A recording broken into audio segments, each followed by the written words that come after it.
નમસ્કાર દર્શક મિત્રો, ધ લોકસત્તા શોમાં આપનું સ્વાગત છે। જેલમાં બંધ પાકિસ્તાનના પૂર્વ વડાપ્રધાન ઇમરાન ખાનને મોટો ઝટકો લાગ્યો છે।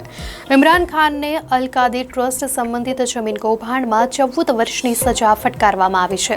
સ્થાનિક કોર્ટે આ કૌભાંડમાં મહત્વનો ચુકાદો આપતા ઇમરાનની પત્નીને પણ 7 વર્ષની જેલની સજા ફટકારી દીધી છે।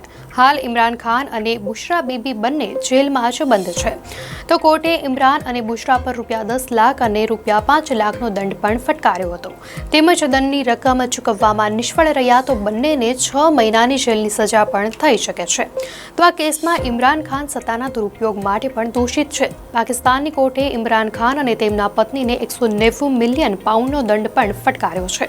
તો આ ચુકાદો રાવલપિંડીની અદિયાલા જેલ કોર્ટે સંભળાવ્યો છે।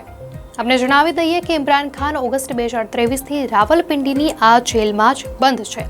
નેશનલ એકાઉન્ટેબિલિટી બ્યુરોએ ડિસેમ્બર 2023માં ઇમરાન ખાન, તેના પત્ની બુશરા બીબી સહિત અન્ય 6 વિરુદ્ધ રાષ્ટ્રીય ખજાનાને £190 મિલિયન નું નુકસાન પહોંચાડવાનો આરોપ મૂકવામાં આવ્યો હતો।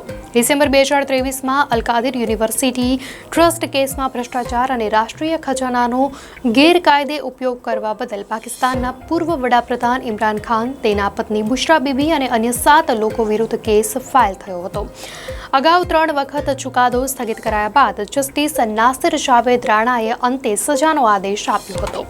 ઇમરાન અને તેના પત્નીને અલ કાદિર યુનિવર્સિટી પ્રોજેક્ટ ટ્રસ્ટ સાથે મળી અબજો રૂપિયાનું ભ્રષ્ટાચાર કર્યું હતું।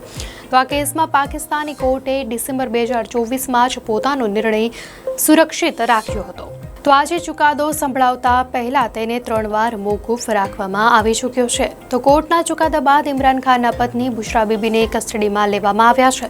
અલ કાદિર યુનિવર્સિટી સાથે સંબંધિત આ પ્રોજેક્ટમાં કથિત રીતે £190 મિલિયન નો ભ્રષ્ટાચાર કરાયો હતો। યુકેની નેશનલ ક્રાઇમ એજન્સી અને પાકિસ્તાની અધિકારીઓની વચ્ચે થયેલા કરારથી સંબંધિત આ નાણાં કથિત રીતે અંગત લાભ માટે ડાયવર્ટ કરાયા હતા।